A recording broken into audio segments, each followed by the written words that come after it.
पूज्य श्री सद्गुरुदेव भगवान की जय। श्री गुरु चरण सरोज रज निज मन मुकुर सुधारि वर्णम रघुवर विमल यश जो दायक फल चारि बुद्धिहीन तनु जानिके सुमिरऊ पवन कुमार बल बुद्धि विद्या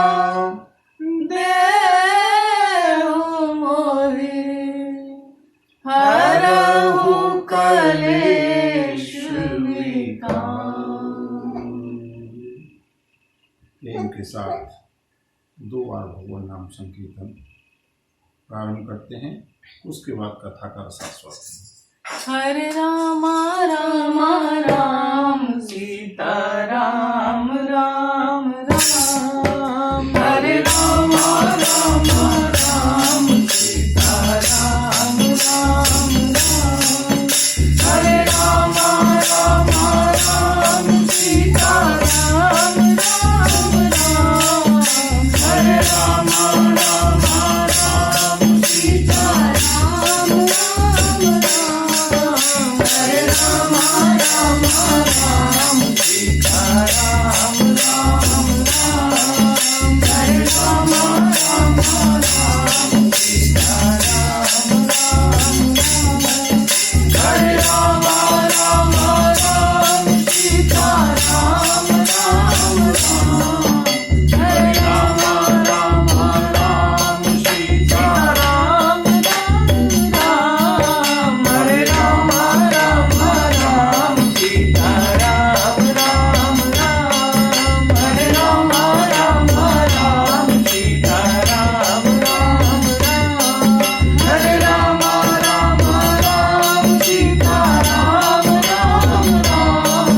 हरे राम राम राम सीता राम राम राम। हरे राम हरे राम हरे राम राम राम सीता राम राम राम। हरे राम राम राम सीता राम राम।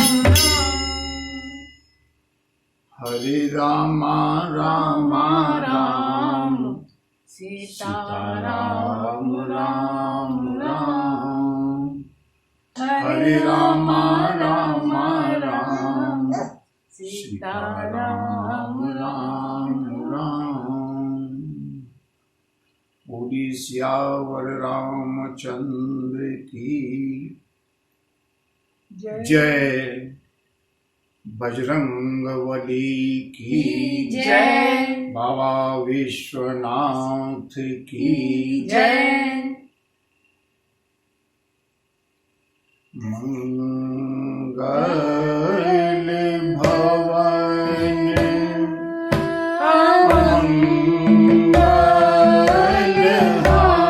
मंगलहारी मंगल भवन अमंगलहारी।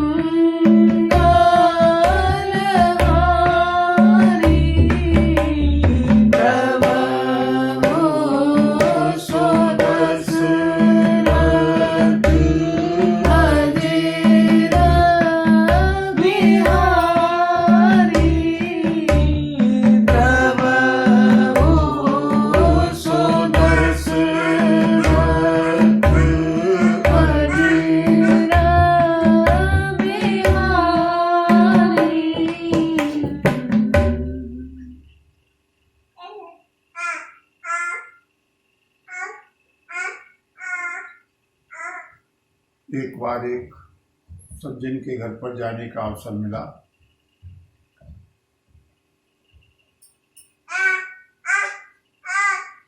तो उन्होंने अपना फर्नीचर दिखाते हुए कहा, आचार्य जी ये तखत मेरे बाबा के जमाने का है और अभी भी इसका कुछ बिगड़ा नहीं।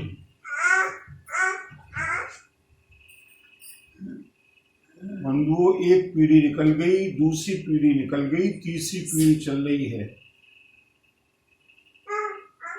अगर एवरेज 60-70 साल का भी मान के चले तो लगभग 200 वर्ष उस तखत को हो गए। जो जड़ चीज है, लकड़ी है, लोहा है, बिल्डिंग है,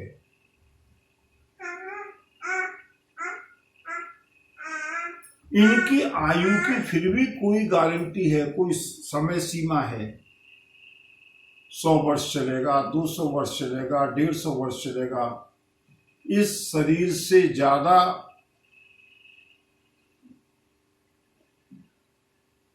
एश्योरेंस लकड़ी का है। आप पूजा कल्पना कीजिए, लोहे का है, कंक्रीट का है, ईंटों का है। ईंटों का बना हुआ मकान कम से कम, जो कॉलोनाइजर है वो गारंटी दे करके देता है कि कम से कम 100 वर्ष तक चलेगा। लेकिन ये शरीर, कभी कपड़ा खरीदने के लिए जाए, कपड़ा जैसी साधारण चीज, और उसमें भी दुकानदार इस बात की गारंटी ले लेता है कि अगर 1 साल से पहले फट जाए तो आप इसको वापस कर देना। कपड़े जैसी तुच्छ चीज की भी 1 वर्ष की गारंटी है, लेकिन इस शरीर की कब बिछुड़ ये कोई राज कह सकता नहीं, कब बिछुड़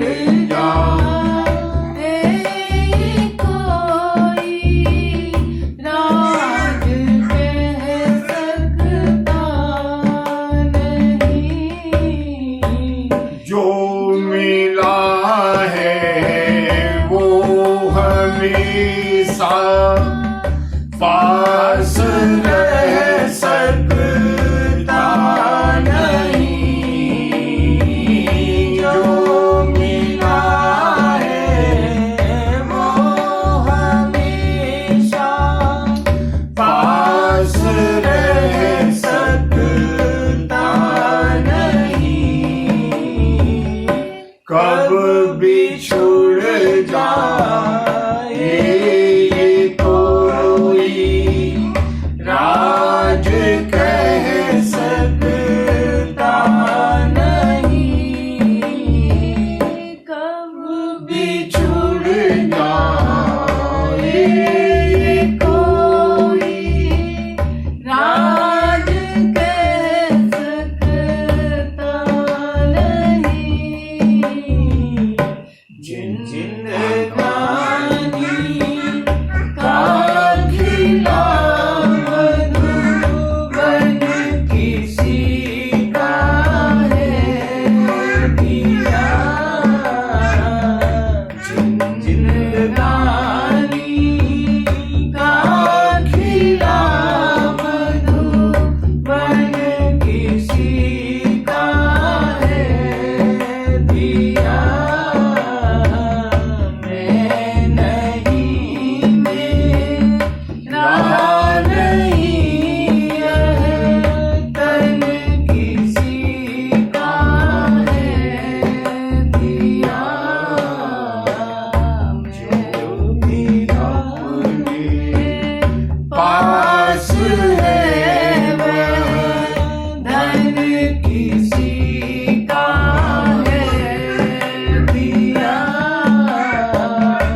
उसके लिए हम कितनी माथापच्ची करते हैं।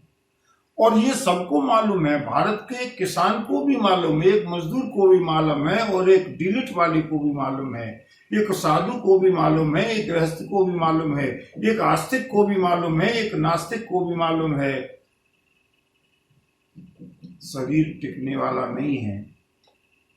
और भारतीय संस्कृति हमको ये भी सिखाती है कि जब जाना है तब जाना है, जब मिलना है तब मिलना है, जब बिछड़ना है तब बिछड़ना है। हानि लाभ प्रिय मिलन वियोगा, जन्म मरण सुख दुख सब भोगा।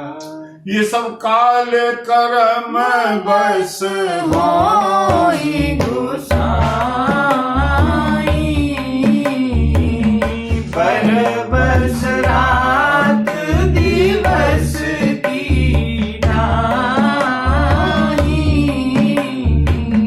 पर बस रात दिवस की ढाई। एक खेत हमको पट्टे पर मिला है, अब वो 1 साल के लिए मिला है या 6 महीने के लिए मिला है या 10 साल के लिए मिला है। हम बजाय इसके कि हम उसका सदुपयोग करें, उसमें खेती करें, उसमें पैदावार करें, उसको बहुमूल्य बनावें, उससे आगे के लिए खजाना भरें, बजाय इसके हमारी चिंता किसमें है?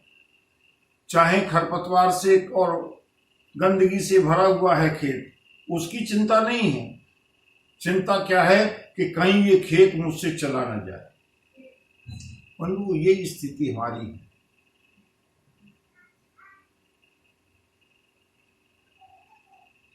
समय का सदुपयोग, ये ही तन कर फल विषयन भाई, स्वर्ग स्वल्प अंत दुखदाई। इस शरीर का अधिकतम हम लोग सदुपयोग कर लें समय रहते हुए, क्योंकि किसी को नहीं मालूम है ऊपर वाले ने कब तक के लिए सांसें दी है। जब तक है उनके लिए कर्म करो जिसने दिया है। यत् करोसि यदश्नासि यज्जुहोसि ददासि यत् तपस्यस्य कौन्तेय तत्कुरुष्व मदर्पणम्। श्रीमद् भगवद गीता। भगवान कहते हैं तो जो भी कुछ करता है मेरे अर्पण करता जाए। अगर हम सदुपयोग करेंगे ना, हो सकता है वो, अगर उसकी मर्जी होगी बढ़ा दे घटा दे, ये उसकी इच्छा के ऊपर है। हमारे चाहने से और हमारे करने से कुछ होने वाला नहीं। समय का सदुपयोग, और समय का सदुपयोग क्या है कि राम ही सो मेरी गाई, राम संतत सुनिए राम गुण गाम, संतत सुनिए राम गुण गाम। आदि गुरु शंकराचार्य 32 वर्ष की अवस्था में अमर हो गए। कितना महत् कार्य किया, आदि गुरु हो गए। स्वामी विवेकानंद 39 वर्ष की अवस्था में अमर हो गए, और हम 70 साल की अवस्था में, 80 साल की अवस्था में, 60 साल की अवस्था में भी ये सोचते हैं अभी हमने किया ही क्या है। अगर अब भी जग जाएं, अब भी चेत जाएं तो भी अच्छा है। और वो चेतेंगे कैसे? बोले राम सिया राम, सिया राम जय जय राम, राम सिया राम, सिया राम जय जय राम। भई मुदित सब ग्राम बधूटी,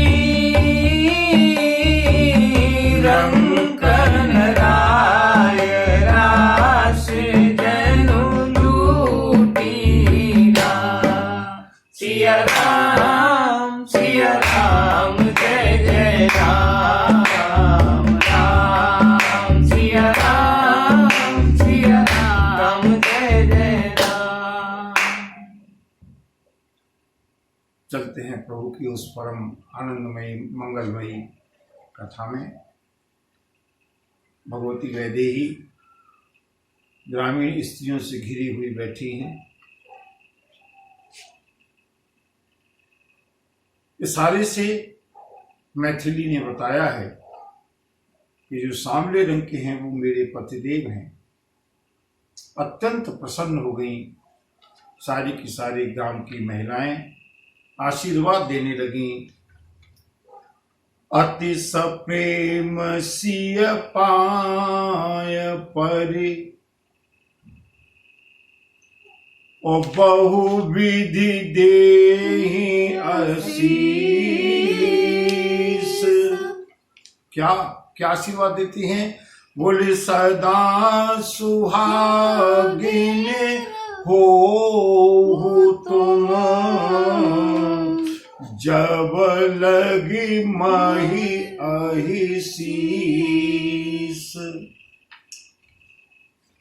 बार बार भगवती जानकी के चरणों पर गिरती हैं महिलाएं, आशीर्वाद देती हैं, हृदय से आशीर्वाद निकलता है। और बंधुओं, ये गांव की महिलाओं के द्वारा, अनपढ़ महिलाओं के द्वारा दिया गया, हृदय से दिया गया आशीर्वाद ब्रह्मा के वरदान से कहीं ज्यादा बड़ा है।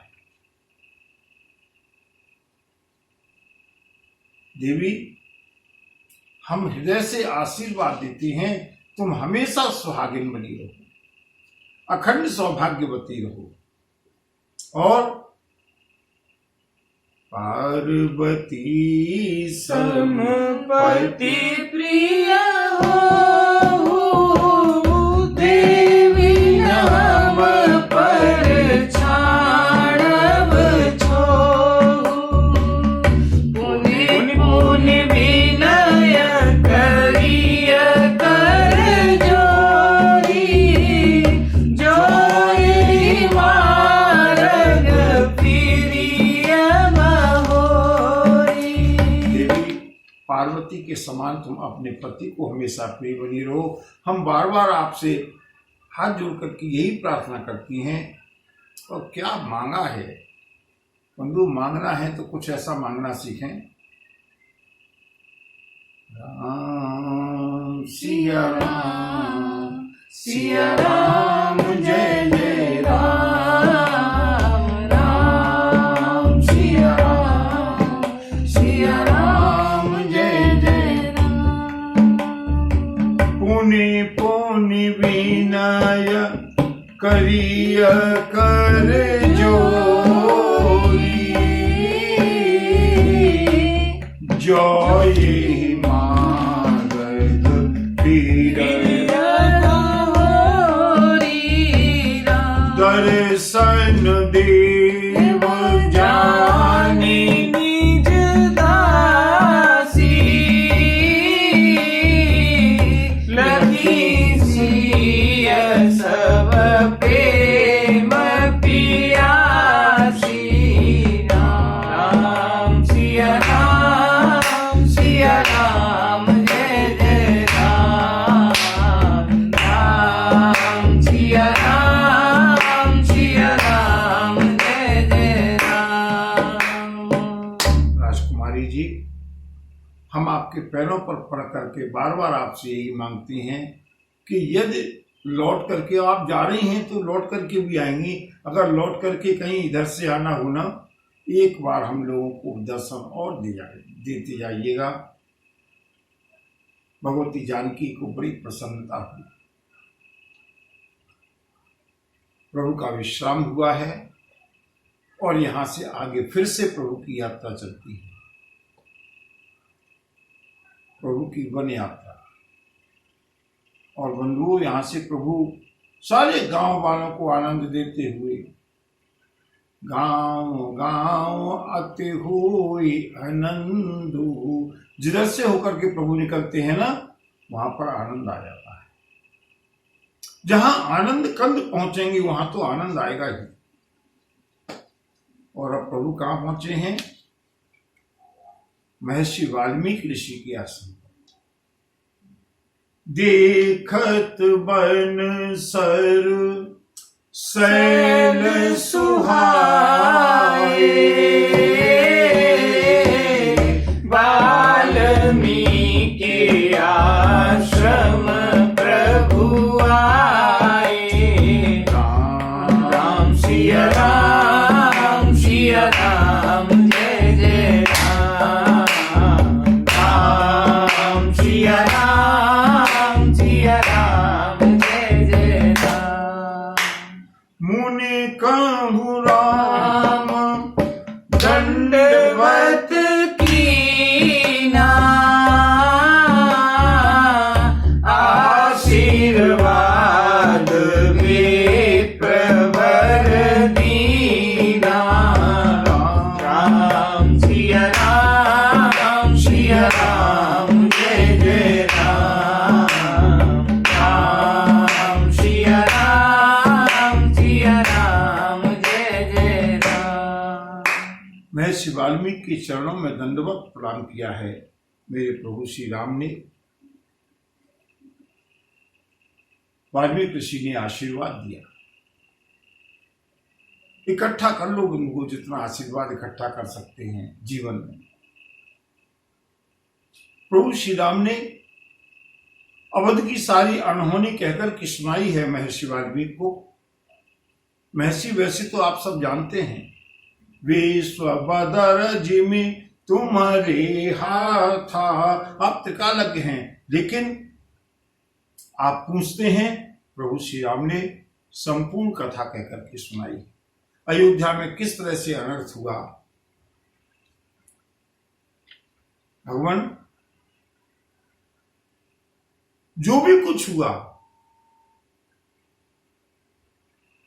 प्रभु का हर विधान मंगलमय है। तात बचन पुण्य मातु हित, जो भी कुछ हुआ है ना, उससे मेरे पिताश्री के वचन का पालन होगा, मेरे माँ की कामना पूरी होगी, और भाई भरत असरा, भैया भरत जैसा राजा बनेगा। मूकह दरस तुम्हारे प्रभु, और प्रभु भगवान मुझको आप जैसे महर्षियों के, ऋषियों के, महापुरुषों के, युग पुरुषों के दर्शन होंगे। सब मम पुण्य प्रभाव।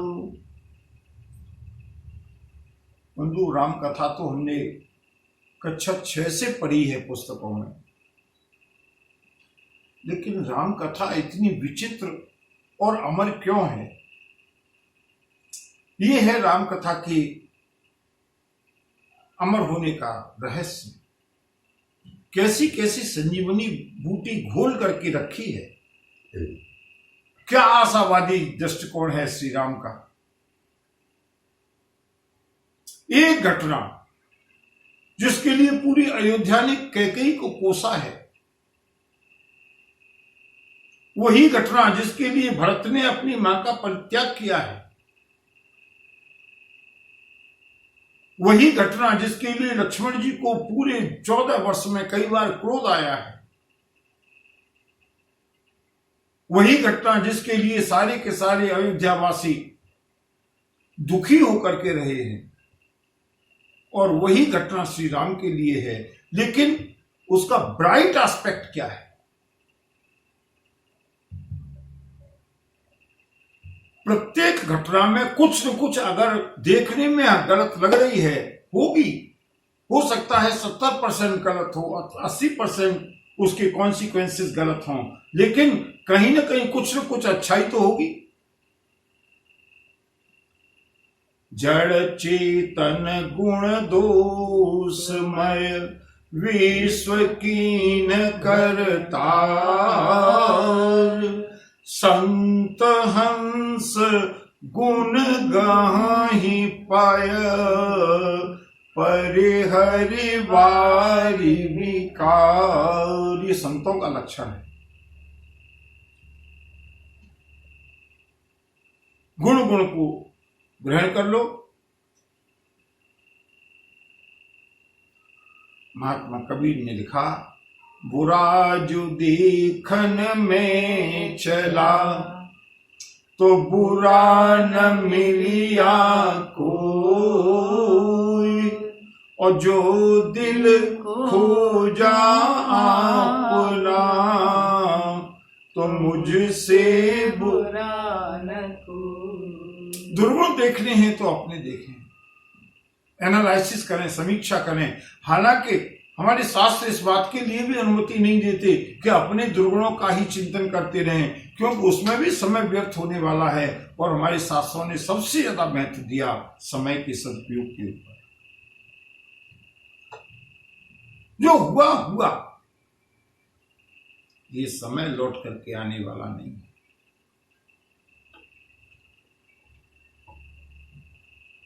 किसी भी घटना में बंधुओं, मैं आज की समस्या के ऊपर बोल रहा हूं। डिप्रेशन का कारण क्या है? नौकरी नहीं लगी तो डिप्रेशन हो गया, डिवीजन नहीं आई तो डिप्रेशन हो गया, प्रेम विवाह सफल नहीं हुआ तो डिप्रेशन हो गया, बॉस ने कुछ कह दिया तो डिप्रेशन हो गया, घर में कलह हो गई तो डिप्रेशन हो गया। अगर इसी तरह से डिप्रेशन होना है तो बंधु, वो तो आदमी डिप्रेशन में जीना ही है। कब तक कोई इलाज करेगा? उसका एक ही इलाज है, राम कथा। कितने भारी डिप्रेशन की घटना है, कितने बड़े डिप्रेशन की इवेंट है श्री राम का वनवास। लेकिन उसमें भी श्री राम ने जो सुनहरा पक्ष है वो निकाल दिया। महर्षि पिताश्री की आज्ञा का पालन, मां की मनोकामना की पूर्ति, भैया भरत जैसा राजा, ये तीनों काम तो अयोध्या के लिए सौभाग्य का विषय है। और रही बात मेरे लिए, लोग कहते हैं राम वन में कष्ट पाएगा। नहीं गुरुदेव, अगर मैं राजा बन करके बैठा होता तो शायद आपके श्री चरणों में, आपकी कुटिया में आने का अवसर न मिलता। मोकह दरस तुम्हारे प्रभु, सब मम पुण्य प्रभाव। बंधु, श्री राम से हम ये सीखें। लोग कहते हैं आप वही राम कथा सुनाते हो, क्या मिलेगा? अरे मैं कहता हूं राम कथा में डुबकी लगा करके देखो बंधुओं, एक एक कदम पर इतना बिखरा पड़ा है। देखी पाए मुनि राय तुम्हारे, भय सुकृत सब सुफल हमारे। अब जहराउर आयसु होई, मुनि उदबी गुण पावे कोई। बस जिय जान कहिय सोई ठाऊं, सिय सौमित्र सहित जह जाऊं। कह रचि रुचिर परन तन साला, बासु करो कछु पार कृपाला। राम सिया राम, सिया राम, जय जय राम। राम सिया राम, सिया राम, जय जय राम। प्रभु श्री राम कहते हैं, महर्षि आज मेरे पुण्य उदय हुए हैं, जो आपके श्री चरणों का दर्शन मुझे हुआ है। अब कृपा करके आज्ञा दीजिए, मुझे वन में किधर जाना चाहिए, जिससे कि मेरे जाने से ऋषि मुनियों को कोई कष्ट न हो, उनकी साधना में कोई व्यवधान न हो। आप आदेश कीजिएगा। यहां पर मैं देवी जानकी और अनुज सौमित्र के साथ जाकर के पर्णकुटी बना करके कुछ दिन रहूं। महर्षि वाल्मीकि मुस्कुराने लगे। राम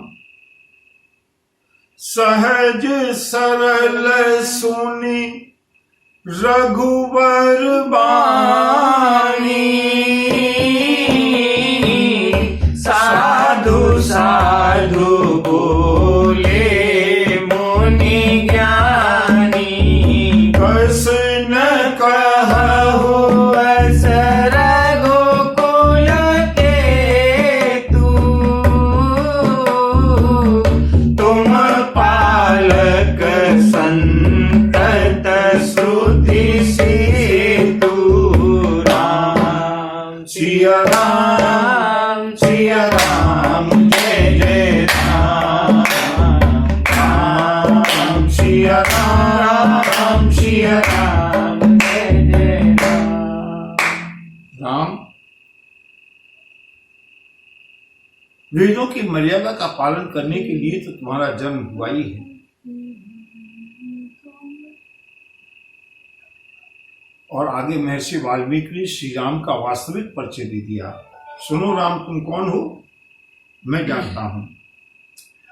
श्रुति सेतु पालक राम तुम जगदीश माया जानती, जो सृजति जग पालती हरति दुख पाई कृपा निधान की, जो सहस शीस अहीस महि धरु लखनु सचराचर धनी, सुर काज धरि नर राज तनु, चले दलन निश्चर हनी। श्री राम,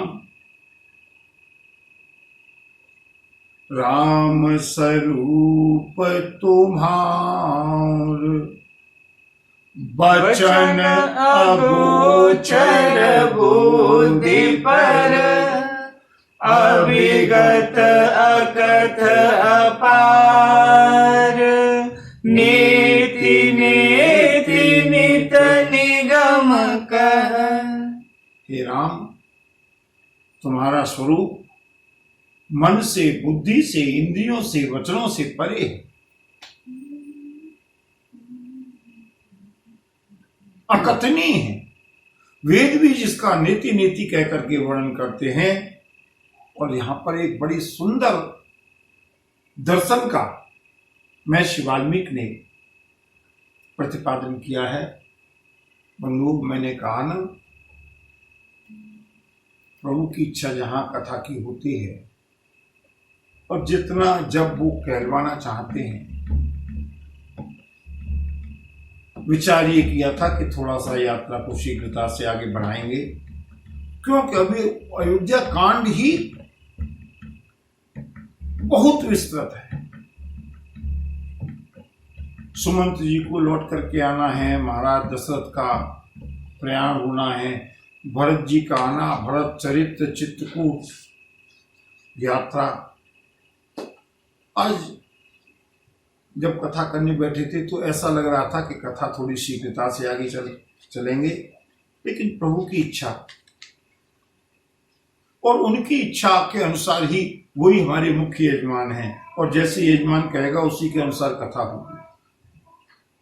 लेकिन मैं एक आपसे सभी से ये अनुरोध कर दूं, दो शैली होती हैं, एक व्यास शैली, एक समाज शैली। कहीं व्यास शैली, कहीं समाज शैली। जैसी प्रभु की इच्छा हो आप लोग उसका आनंद लेते चलिएगा। महर्षि वाल्मीकि का श्री राम के साथ जो कथोपकथन है, जो संवाद है,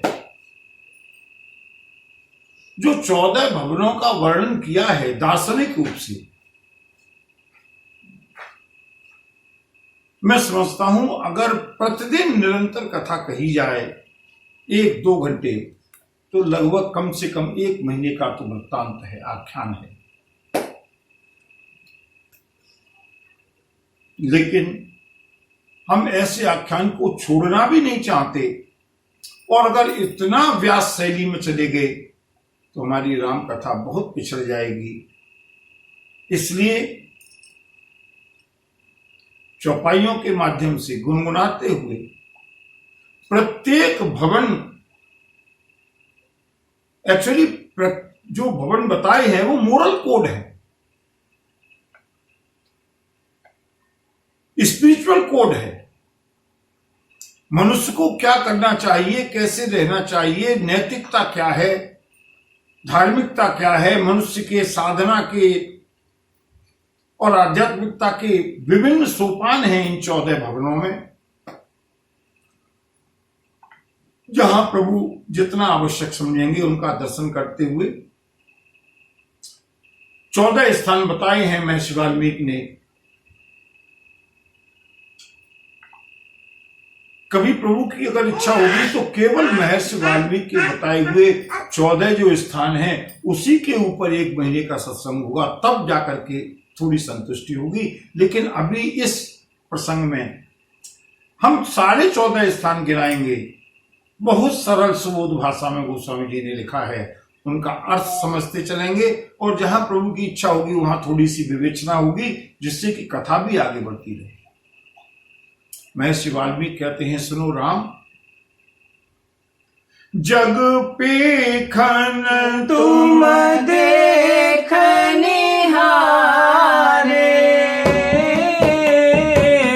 विधि हरि शंभु न चावन हारे, तेऊ न जानहि मरम तुम्हारा, और तुम्हीं को जाननिहारा। सिया राम जय जय राम, राम सिया राम जय जय राम। हे राम, जग पेखन, ये संसार क्या है? एक दृश्य है, और इस दृश्य के दृष्टा तुम देखने हारे। मैं विशेष गंभीरता में नहीं जाऊंगा, मुझे मालूम है कि विभिन्न प्रकार के विभिन्न स्तर के श्रोता और सभी सुधी श्रोता हैं, रसिक हैं, जो राम कथा को सुन रहा है वो कोई साधारण संस्कारी नहीं है,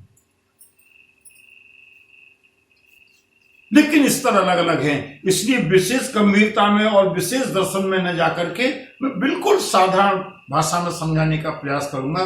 महर्षि वाल्मीकि ने कहा, सुनो राम, ये संसार का सारा संसार दृश्य है, उपनिषद, और तुम इसके दृष्टा हो।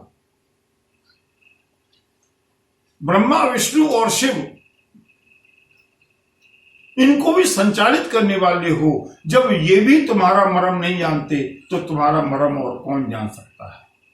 कल परसों केवट के प्रसंग में आया था ना, इसी शब्द को केवट ने चैलेंज किया है।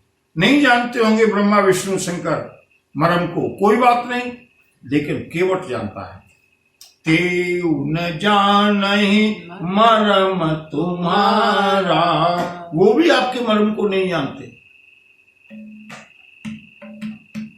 और तुम्हीं को जानने हारा। फिर तुम्हारे मर्म को भला कौन जान सकता है?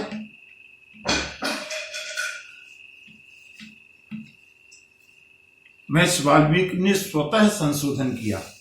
सुनो राम, ऐसा नहीं है कि कोई नहीं जानता, हाँ साधारणतः कोई नहीं जानता, लेकिन सोई जानहि जेहि देहु जनाई,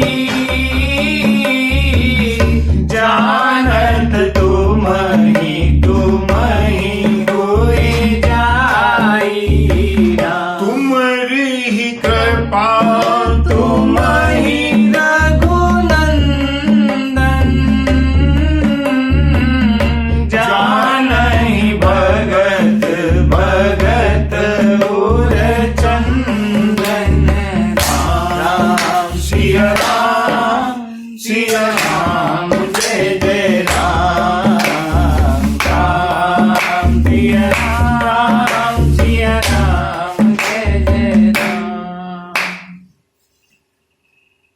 तुम्हारे रहस्य को, तुम्हारे मर्म को कोई नहीं जान सकता। और बंधु, मैं यहाँ पर एक बात प्रायः कहता हूं, लोग उसको अन्यथा न लें और उसको किसी विवाद का विषय न बनाएं। कोई विद्वता की बात नहीं है, लेकिन दो शब्द हैं, एक शब्द है जानना और एक शब्द है मानना। महर्षि वाल्मीकि कहते हैं, राम तुमको जानना संभव नहीं है,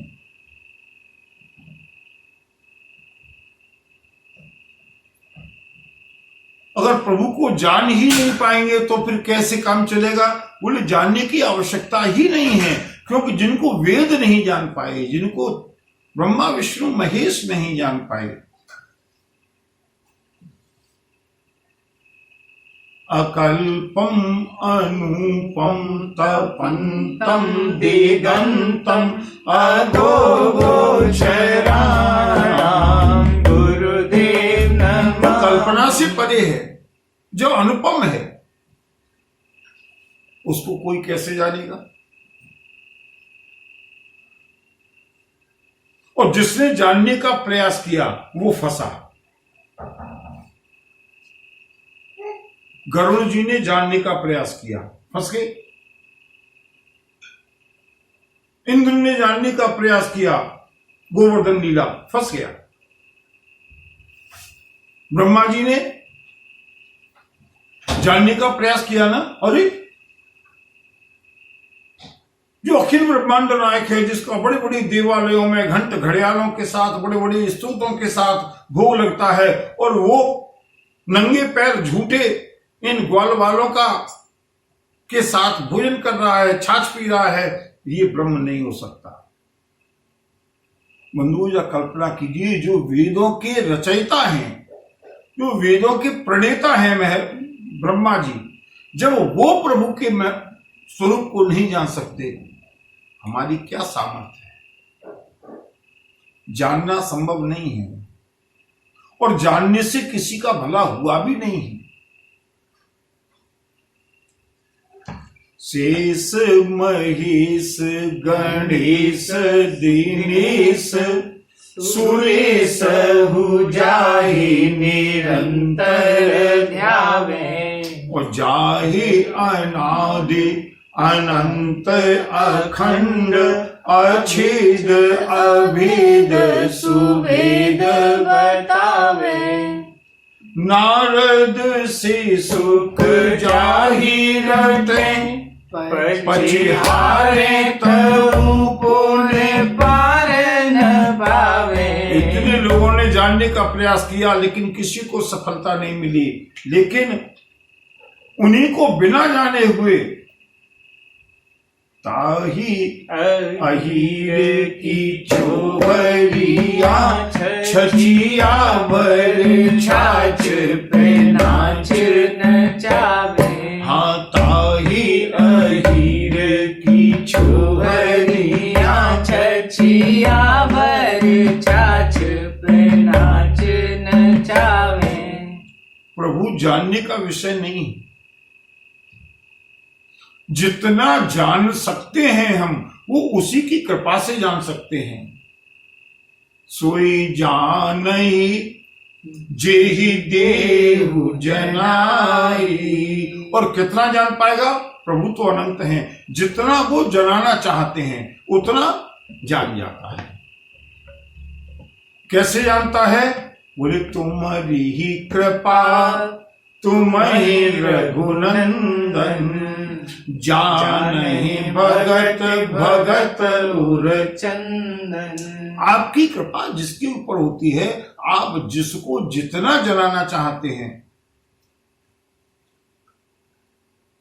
अर्जुन को प्रभु ने विराट रूप दिखाया, तो क्या अपना संपूर्ण रूप दिखा दिया? प्रभु का संपूर्ण रूप तो अनंत है बंधुओं। अर्जुन देखता गया, देखता गया, देखता गया, भयभीत हो गया। जितना दिखाना था, जितना जनाना था, उतना जना दिया, बस। अर्जुन ने कहा, प्रभु ये अब अपने स्वरूप को समेटो, मैं इसके आगे देखने में समर्थ नहीं हूं। प्रभु ने विराम लगा दिया। प्रभु को कौन जानेगा। और इस बात को कम से कम एक विज्ञान का छात्र बहुत अच्छी तरह समझ सकता है। प्रभु को जानना इतना आसान नहीं है। उस अखिल ब्रह्मांड नायक को जानना, अरे हम एक मनुष्य के बनाए हुए यंत्र के बारे में नहीं जान सकते, उस परम पिता परमात्मा के विषय में। एक कोरोना के विषय में पूरी दुनिया लगी हुई है लेकिन जान नहीं पाई। जब हम एक कोरोना के विषय में नहीं जान पाए तो उस परमात्मा के बारे में हम जान पाएंगे? परमात्मा जानने का विषय नहीं है। फिर बोले परमात्मा मानने का विषय है। दो चीजें हैं, एक जानना है, एक मानना है। और बंधुओं, गड़बड़ी यही हुई है हमारी साधना में। जिसको जानना है उसको हमने मान लिया है, और जिसको मानना है उसको हम जानने की कोशिश कर रहे हैं।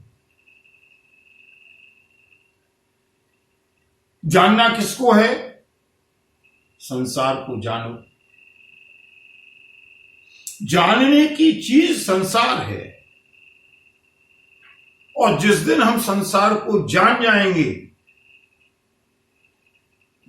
बंधु मुझे लगता है अगर शास्त्रों पर और संतों पर भरोसा हो, जिस दिन संसार को हम वस्तुतः जान जाएंगे उस दिन हमको वैराग्य हो जाएगा।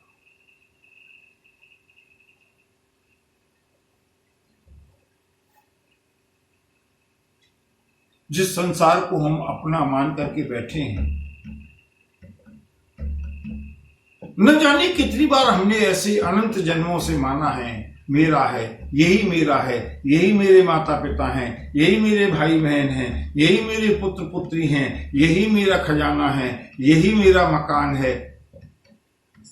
अपना मान लिया, जाना नहीं, जानने का प्रयास ही नहीं किया।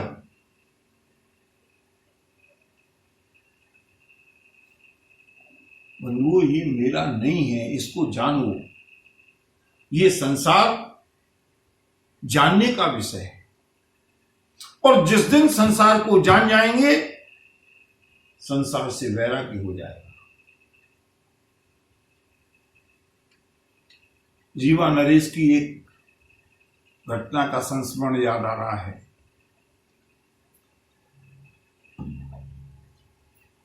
संसार क्या है जरा देखिएगा।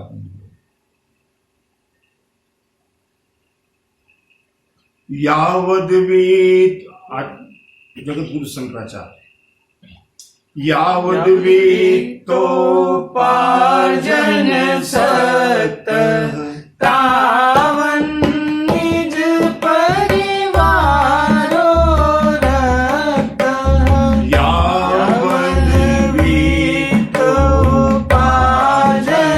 सक्त तावन् निज परिवारो रक्त।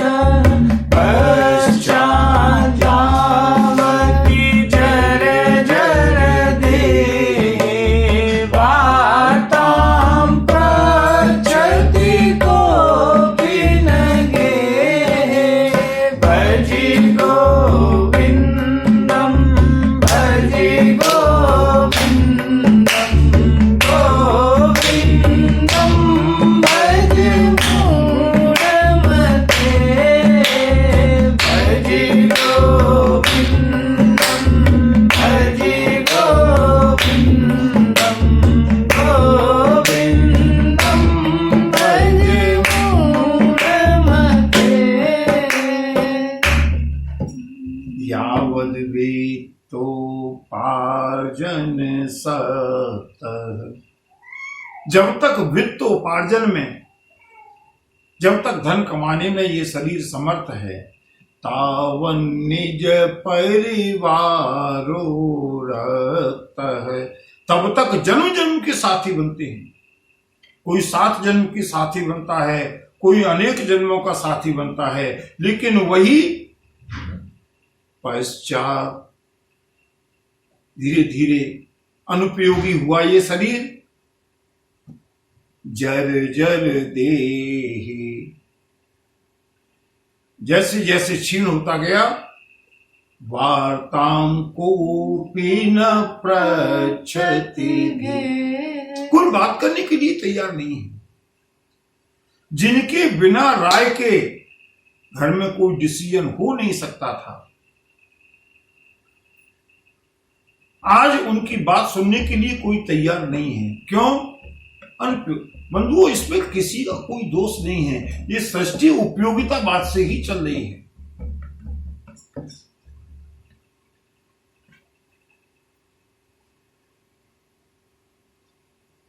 जब तक हमारे लिए उपयोगी है तब तक हमारा है।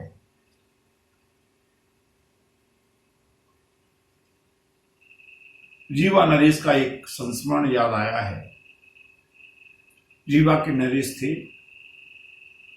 एक बार मन में आया, बिहारी जी के परम भक्त थे।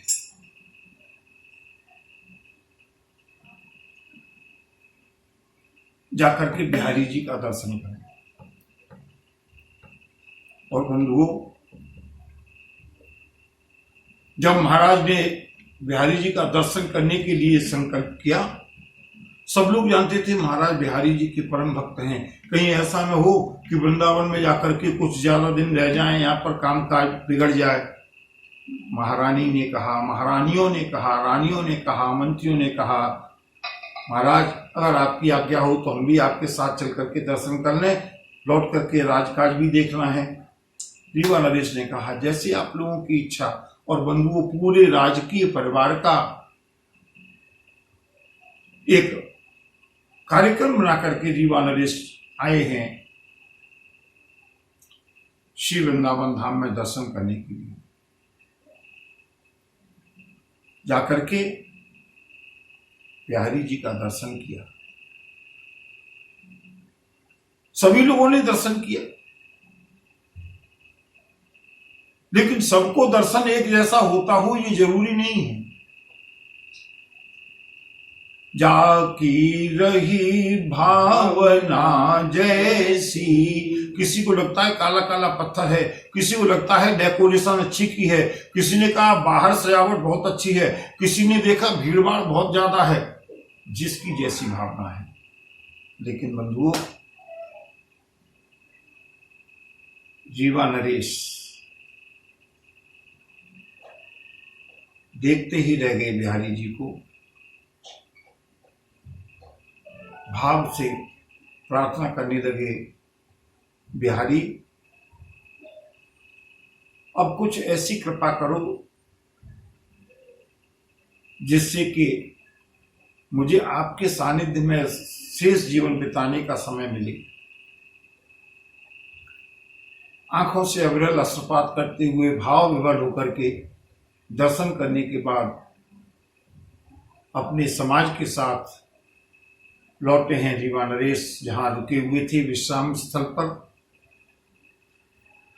आकर के अपने मन की बात रानियों के, मंत्रियों के बीच में रखी।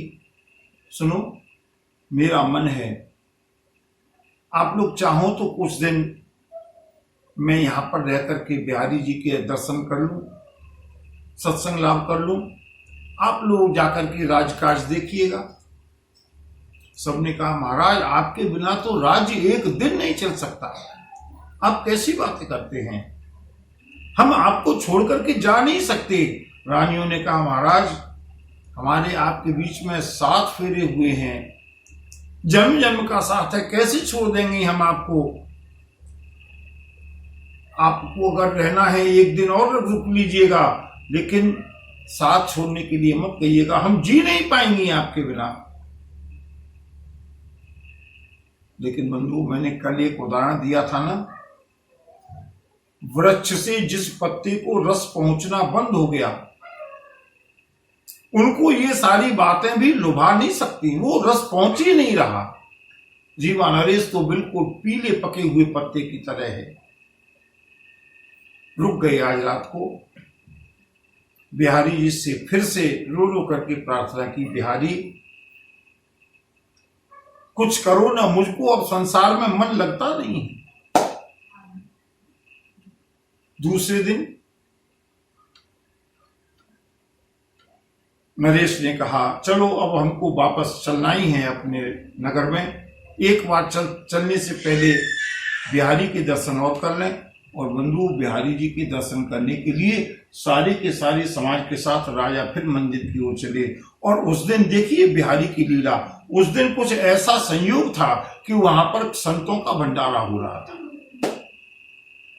और संतों का जहां भंडारा हो रहा था, खेतों में दूर दूर तक संतों की पंगत बैठी हुई थी। वहां पर जो सेवादार थे वो संतों की पंगत में से जूठन को उठा करके, पत्थर उठा करके, मालपुआ उठा करके, जो जूठन बचती है ना, डलिया में इकट्ठी करते जा रहे थे। राजा आए और अपने बिहारी की भाव में रंगे हुए उन्होंने देखा आज तो जाना ही है, संतों का थोड़ा सा प्रसाद मिल जाए, ऐसा मन में विचार करके संतों की जूठन मिल जाए। जो एक सेवादार डलिया में झूठे पुए उठा करके ले जा रहा था, जूठन उठा करके ले जा रहा था, पीछे से राजा ने धीमे से एक छोटा सा पुआ उठाया और उस उठाकर को तोड़ करके खाने लगे। संतों का प्रसाद। और बंधुओं इस दृश्य को सारे परिवार ने देख लिया, मंत्रियों ने देखा, रानियों ने देखा, गए, दर्शन किया, लौटने लगे। बहुत वेदना है रीवा नरेश को लौटने की, लेकिन जाना है वापस, क्योंकि घर वाले छोड़ना नहीं चाहते। उधर घर वालों ने देखा राजा की तो बुद्धि भ्रष्ट हो गई, ये राजकाज चलाने लायक नहीं रहे, इनकी तो बुद्धि इतनी निकृष्ट हो गई कि एक झूठे राजा, कहां राजा का पद, और एक झूठे कुएं को किसी की डलिया में से उठा करके जो खाएगा वो क्या भला राजकाज करेगा। पीछे पीछे, आगे आगे राजा, पीछे पीछे काना फूसी होने लगी। महाराज ने पीछे मुड़ करके देखा, चलिए आप लोग चल रहे हैं, आप लोग पीछे क्यों हैं? सबने कहा नहीं महाराज पीछे नहीं है, आप लोग आप चले, हम लोग आ रहे हैं। धीमे धीमे रास्ते में ही मंत्रणा हुई और सबने निश्चय कर लिया अब महाराज राज्य चलाने के योग्य नहीं है। महाराज लौट करके अपने डेरे पर आए, सबसे कहा चलो, और सब लोगों ने रास्ते में ही तय कर लिया था। सबने कहा महाराज कोई बात नहीं, आपका मन बिहारी जी में बहुत रमता है ना, हम सब लोगों ने विचार किया है, अगर आपको यहाँ अच्छा लगता है आप यहाँ पर विश्राम कीजिएगा, आप यहाँ पर सत्संग कीजिएगा, आप यहाँ पर संतों का संग कीजिएगा, आप यहाँ संतों का प्रसाद पाइएगा, जाकर के हम आपके राजपुत्र को सिंहासन पर बिठा देंगे, आप यहाँ पर विश्राम कीजिएगा, आप वृंदावन का ही सेवन कीजिएगा। वो राजा समझ गए, ओहो, जो कल तक जन्म जन्म के संबंध होने का वायदा कर रहे थे, आज वो सारे संबंध एक छोटे से मालपुआ के टुकड़े से भी कमजोर निकले।